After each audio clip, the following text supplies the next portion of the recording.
라는 제목으로 잠시 말씀의 은혜를 나누고자 합니다. 아는 것이 힘이다 라는 말이 있습니다. 아마 들어보셨을 텐데요. 이 영국의 경험주의 철학자 프란시스 베이컨이라고 하는 사람의 주장에 근거한 격언입니다.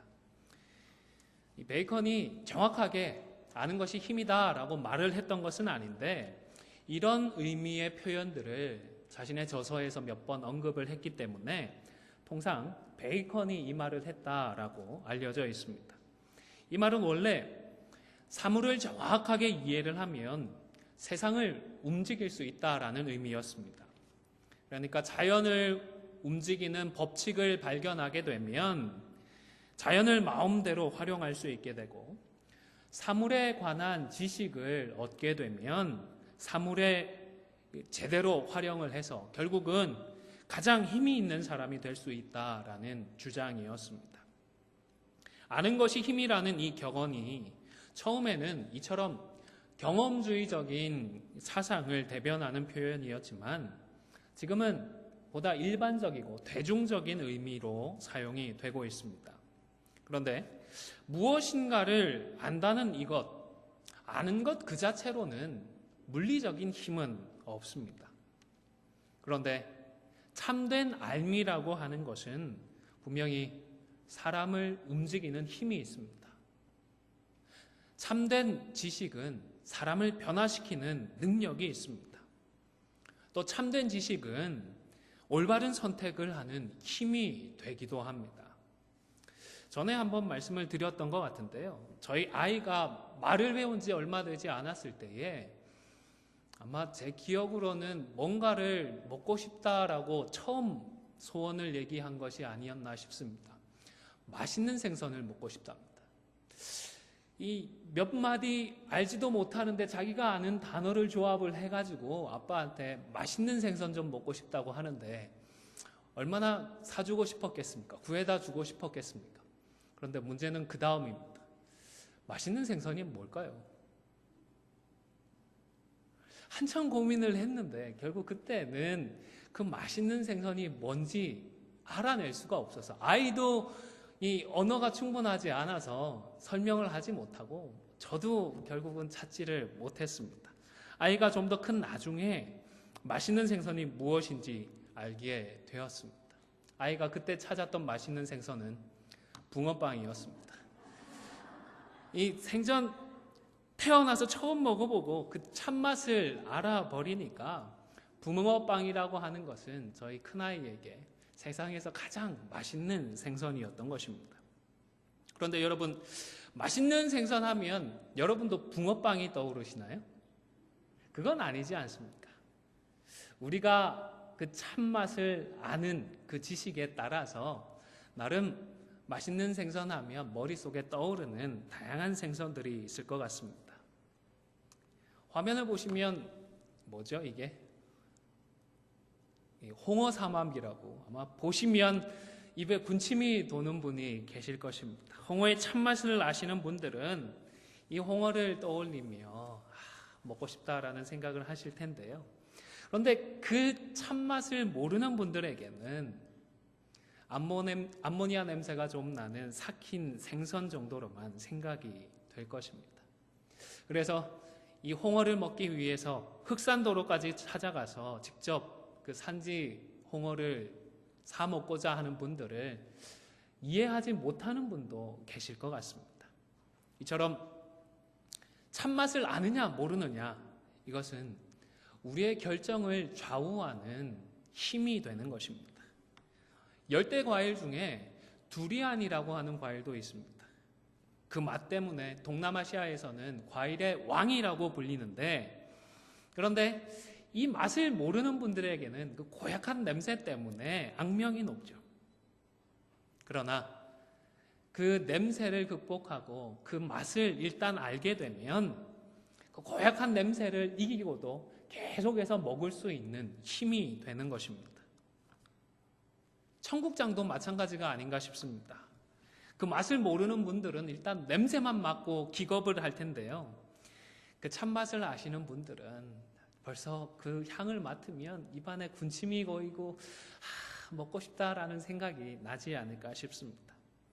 미국에 와서도 그 맛을 잊지 못해가지고 집에서 끓여 먹다가 경찰이 출동했다라는 일화가 남의 일만은 아닐 것 같습니다.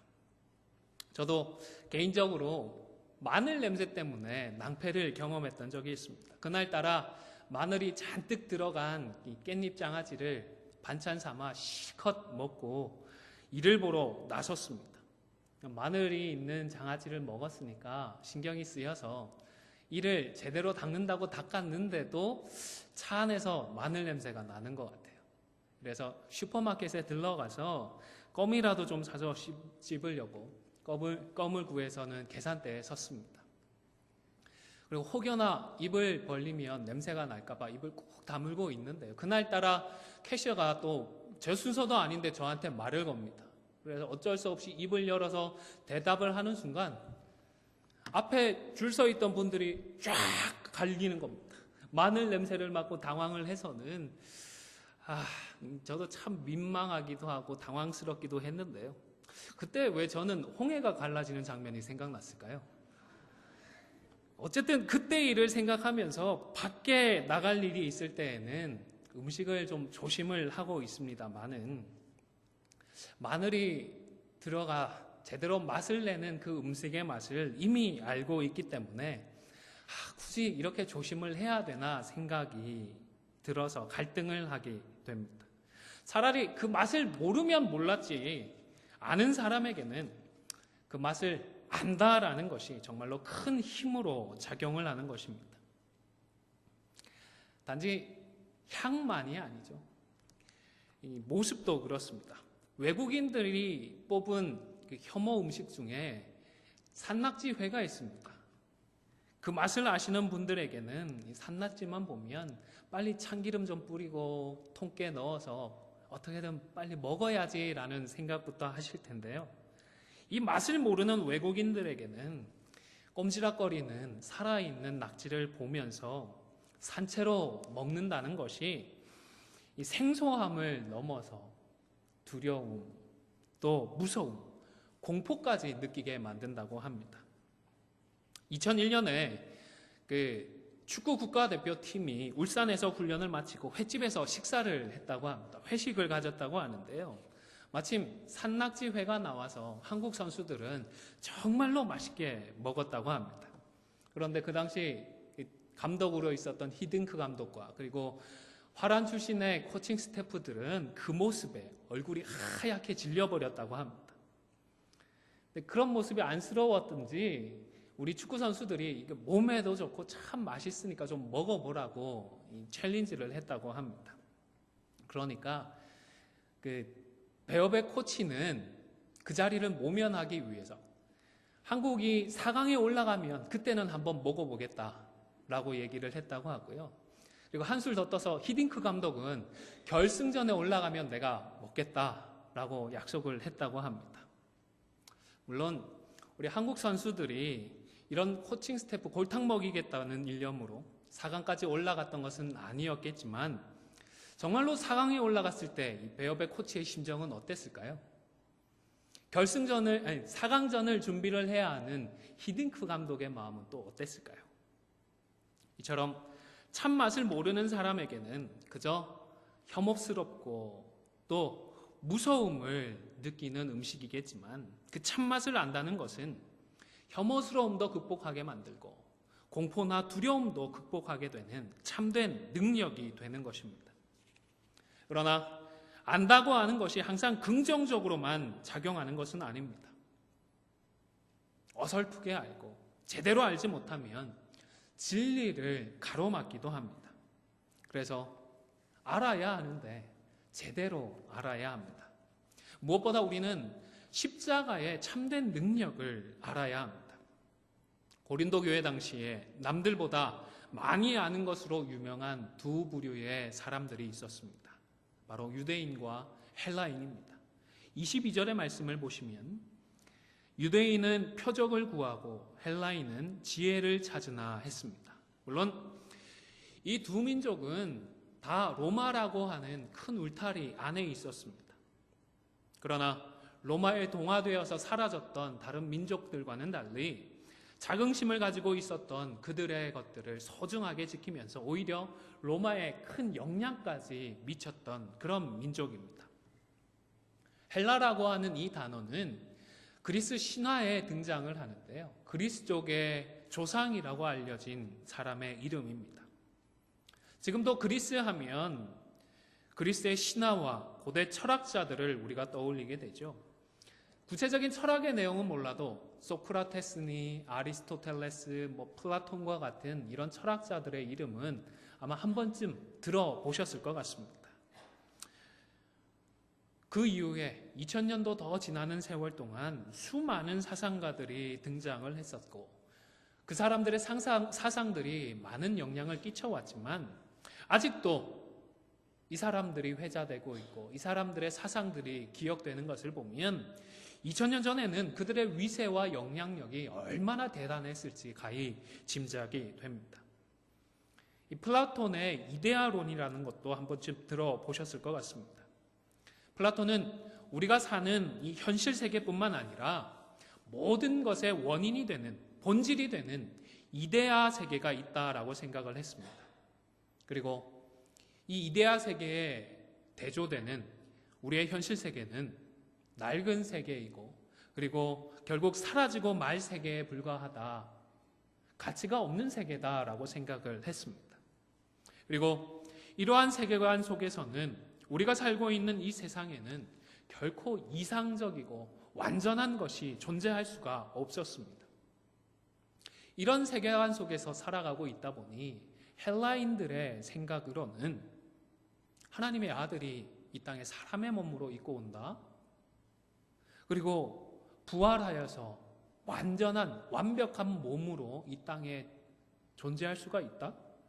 그리고 무엇보다 이 땅을 살아가는 사람들이 십자가로 말미암아 장차 부활한 완벽한 몸을 입을 수 있다라는 이 신앙의 핵심적인 진리들을 도무지 수용할 수 없게 만들었던 것입니다.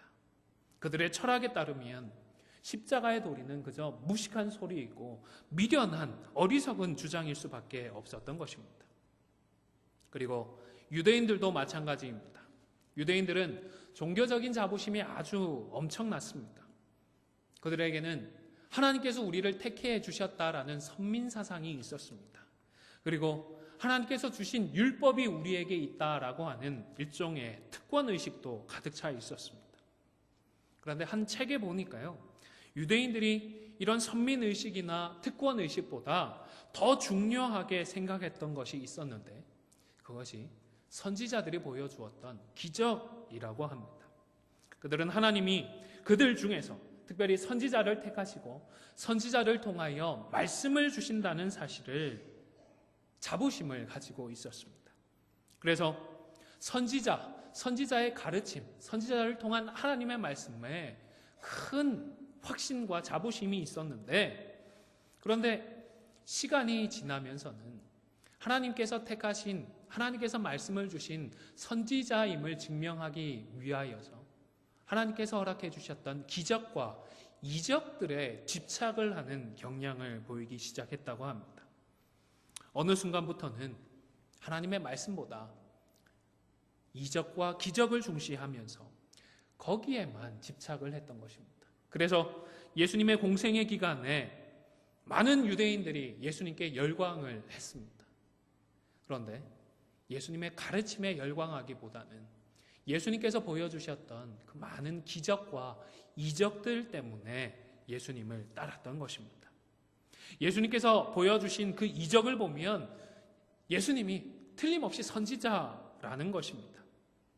그래서 만약 우리 예수님께서 십자가에 못 박혀서 그렇게 피를 흘리고도 죽지 않고 그 십자가에서 뛰어내려왔다면, 보란듯이 살아나셨더라면, 그런 기적을 보여주셨더라면 틀림없이 유대인들은 예수님을 하나님의 아들로 믿었을 것이라고 추측을 합니다.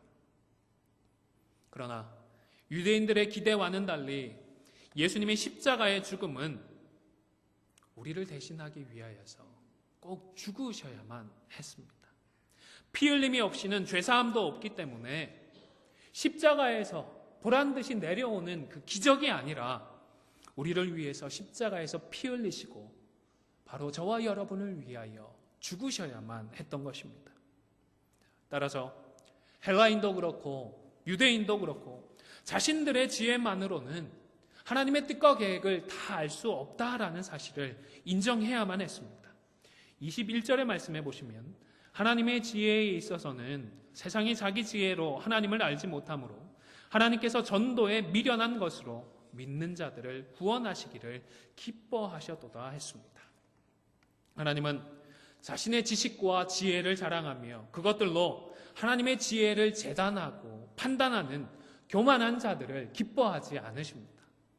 미련하게 느껴지더라도 스스로는 알 수 없음을 인정하고 미련해 보이기까지 하는 그 십자가의 도를 겸손히 받아들이는 사람을 구원하고자 하시는 것입니다. 여러분, 온 천하를 창조하신 하나님께서 우리를 구원하기 위해 선택하신 그 방법은 십자가에 못 박히신 예수 그리스도였습니다. 바로 이것이 하나님의 지혜와 하나님의 능력으로 하나님의 선택한 하나님의 방법인 것입니다. 범죄한 인간을 사랑하시는 하나님께서 우리를 대신해서 피를 흘려주셨습니다. 우리를 대신해서 십자가에서 죄인의 형벌을 받아 대속의 죽음을 당하셨습니다. 그리고 사흘 만에 사망과 어둠의 권세를 물리치시고 부활하셨습니다. 부활의 첫 열매가 되어주신 것입니다. 그리고 하나님께서 우리를 위한 이 모든 일을 성취하기 위해서 이 땅에 보내어주신 예수 그리스도를 우리가 구주로 믿고 영접하여 주님 다시 오실 때까지 말씀과 기도로 성화되어가는 우리 모든 성도들에게는 바로 이 십자가의 도가 하나님의 능력이 되고 하나님의 지혜가 되는 것입니다. 생명을 살리는 참된 하나님의 능력과 지혜가 되는 것입니다. 24절의 말씀은 함께 읽도록 하겠습니다. 시작. 오직 부르심을 받은 자들에게는 유대인이나 헬라인이나 그리스도는 하나님의 능력이요. 아멘. 십자가의 도를 믿으면 기적을 중시했던 유대인도 구원을 받을 수 있고 지혜를 중시했던 헬라인도 구원을 받게 되는 것입니다. 그리고 우리가 지금 살아가고 있는 이 시대에도 하나님의 도, 하나님의 십자가의 도만이 하나님의 능력입니다. 하나님의 지혜입니다. 물론 우리가 살아가고 있는 이 시대에도 헬라인들의 지혜와 같고 유대인들의 지혜와 같은 것들이 우리를 둘러싸고 있습니다. 그래서 십자가만이 하나님의 능력이다라는 사실을 믿지 못하도록 만들곤 합니다. 우리가 사는 세상에서 우리가 볼 때에 뭐니 해도 돈이 있어야 하는 것 같습니다. 돈이 힘이고 돈이 능력이 되는 시대이기 때문입니다. 돈이 있어야 대우를 받습니다. 돈이 있어야 큰 소리를 칩니다. 이런 돈의 위력 때문에 심지어 예수님이 보여주셨던 신유나 오병이어의 능력까지 희석되어 버리는 시대인 것 같습니다. 예수님이 안 계셔도 돈이 있으면 얼마든지 병을 고칩니다. 예수님이 계시지 않아도 돈만 있으면 얼마든지 음식을 구할 수 있습니다. 돈만 있으면 다 되는 시대인 것 같습니다. 그러나 우리가 잊지 말아야 할 것은 우리에게 억만금이 있다고 하더라도 이 돈으로는 구원을 살 수가 없습니다. 돈으로는 사람의 마음을 살 수 있을지는 몰라도 하나님의 마음을 살 수는 없습니다. 돈을 가지고 우리의 죄를 없이 할 수는 없는 것입니다. 우리가 살아가고 있는 돈이 위력을 발하고 있는 우리의 시대에도 우리를 살리고 우리를 구원하는 하나님의 능력은 오직 그리스도의 십자가밖에는 없는 것입니다. 뿐만 아니라 우리의 시대에는 자신을 적극적으로 드러내고 자신의 능력을 자랑하는 것이 이 시대의 지혜인 것 같습니다. 잘 포장을 해서 내가 가진 능력보다 더 많이 가진 것처럼 자랑을 해야 하는 것이 지혜입니다. 한 번씩 미국에서 자란 청년들을 만나게 됩니다. 그런데 당혹감을 느낄 때가 있습니다. 정작 보면 별로 갖춘 능력은 없는데 말로는 자신을 얼마나 자랑하는지, 말만 들어보면 나라를 수십 번은 구할 것 같습니다. 그러나 십자가의 도는 정반대입니다. 자신을 내려놓고 그리고 자기 십자가를 질 것을 말씀할 뿐입니다. 자기 자신뿐만 아니라 다른 사람도 구원할 그 능력이 우리에게는 없다라는 사실을 고백하는 사람만이 참된 지혜를 가진 사람입니다. 그래야 하나님의 능력을 구하고 하나님의 힘을 덧입어 하나님의 구원을 소망할 수 있기 때문입니다.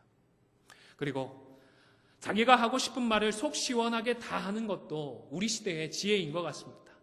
말 못하고 가만히 눈만 끔뻑끔뻑 하고 있으면 미련하다 생각을 합니다. 어리석다고 합니다. 그러나 하고 싶은 말이 있어도 영혼을 구원하기 위해서 참고 마치 말할 수 없는 사람처럼 입을 다무는 사람이 하나님 앞에서는 참으로 지혜로운 사람입니다. 이 미련해 보이는 사랑의 나눔을 통하여서 그리스도의 도와 십자가의 사랑이 나누어질 수 있기 때문입니다. 사랑하는 성도 여러분, 무엇이 이 시대의 참된 지혜이고 참된 능력인지를 제대로 알고 확신 가운데 거하는 저와 여러분이 되실 수 있기를 주님의 이름으로 축원을 드립니다. 이제 마지막 세 번째로 참된 능력을 아는 성도는 참된 선택을 해야 합니다. 나의 생명을 구하고 다른 사람의 생명을 구원하기 위하여서 하나님께서 우리에게 주신 참된 지식을 사용하여 우리는 생명을 구하는 참된 선택을 해야 하는 것입니다. 우리가 가진 이 십자가의 도는 죽은 사람을 살리는 하나님의 능력입니다. 십자가에 못 박힌 그리스도를 전하여 죽은 영혼을 살릴 수가 있는 것입니다. 속된 말로는 아끼다가 뭐가 된다고 그러죠? 보통 아끼다가 변이 된다라는 표현이 있는데요. 십자가의 도는 아끼고 묻어둔다고 해서 그것이 변하지는 않습니다. 그러나 대신에 우리가 아끼다가 우리 때문에 듣지 못한 그 십자가의 도를 듣지 못한 그 영혼은 그대로 죽고 맙니다. 그래서 십자가의 참된 능력을 아는 성도는 십자가의 도를 제대로 사용하여서 참된 선택을 통하여 영혼을 살려야 하는 것입니다. 맥스 루케이도라고 하는 목사님이 쓴 예수가 선택한 십자가라는 책에 보면 에드윈과 존이라고 하는 두 형제의 대조되는 선택이 소개되고 있습니다. 19세기 중엽 말엽에 살았던 사람들인데요. 그 시대에 아주 인정받는 유명한 배우였습니다. 그런데 존이라는 이 사람은 배우들이 공연을 하는 그 극장에서 아브라함 링컨의 머리에 총을 쏘아버렸던 인물입니다. 링컨 대통령을 암살했던 존 윌크스 부스라는 인물입니다. 그리고 이 사건이 있은 이후에 에드윈 부스는 자기 형제의 이 범행이 부끄러워서 결국 무대를 떠나버렸다고 합니다. 그리고 얼마가 흘렀을까요? 뉴저지의 한 기차역에서 사람들에 떠밀려 선로로 떨어진 한 젊은이를 보고 이 에드윈 부스는 자신도 위험해질 수 있는 그 상황에 손을 내밀어 그 사람을 끌어올려서 그 사람을 살려냈습니다. 자기 목숨도 잃어버릴 수 있는 상황이었으니까 모른 척 할 수도 있었을 것입니다. 내가 안 하더라도 다른 사람이 살려주겠지라며 외면할 수도 있었을 것입니다. 그러나 그는 자신의 목숨을 걸고 자신의 생명을 무릅쓰고서라도 다른 사람의 생명을 구하는 선택을 했던 것입니다. 그런데 이날 에드윈 부스가 살려준 그 젊은이는 로버트 터드 링컨이라고 합니다. 그의 형제 존이 암살했던 링컨 대통령의 아들이었던 것입니다. 참 아이러니하죠. 형제 중 한 사람은 미국 역사상 아주 위대한 대통령으로 인정받는 그 사람을 암살해버렸고 다른 형제는 그의 아들을 구하고 또 형제의 잘못된 선택으로 망가진 자신의 삶까지 구했으니 말입니다. 그런데 여러분, 더한 아이러니가 있습니다. 죄로 한번 죽었던 우리들에게 하나님은 십자가에 못 박힌 그리스도를 아는 참된 지식을 허락해 주셨습니다. 그리고 이제 우리가 이 지식을 가지고 다른 영혼을 선택하기로 결단할 수 있는 자유를 주셨던 것입니다. 누구보다 지혜로우신 하나님께서 이미 실패한 인생들을 다시 한 번 더 믿고 기회를 주시는, 명백히 미련해 보이는 선택을 또다시 하신 것입니다. 하나님께서 왜 이런 선택을 하셨을까요? 왜 이런 기회를 우리에게 주셨을까요? 이런 하나님의 마음을, 하나님의 지극한 사랑을 꼭 기억하고 헤아리는 저와 여러분이 되실 수 있기를 주님의 이름으로 축원을 드립니다. 아무쪼록 이 사순절 기간에 하나님께서 십자가를 통해서 주신 참된 지식을 가지고 자신과 다른 영혼의 생명을 위하는 참된 선택까지 하게 되어지는 저와 여러분이 되시기를 주님의 이름으로 축원을 드립니다.